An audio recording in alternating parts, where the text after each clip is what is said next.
Welcome to my channel, my Showbiz Corner. Viewers, supporters, subscribers.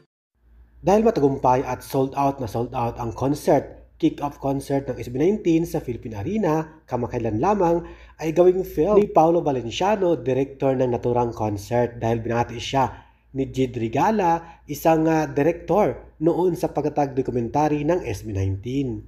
Sagot naman ni Paolo, "Can't wait to see this film, bro." So ibig sabihin gawing pelikula, concert film ang concert ng SB19. I'm sure ito ay maging successful na naman katulad ng pagtatag na dokumentary ni Jed Regala.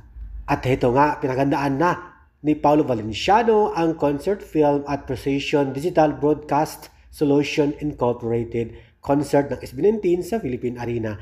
Advance congratulations SB19, Paolo Valenciano at mga staffs and crews na responsable sa paggawa ng concert at bumubuo ng concert ng SB19 kick-off concert sa Philippine Arena.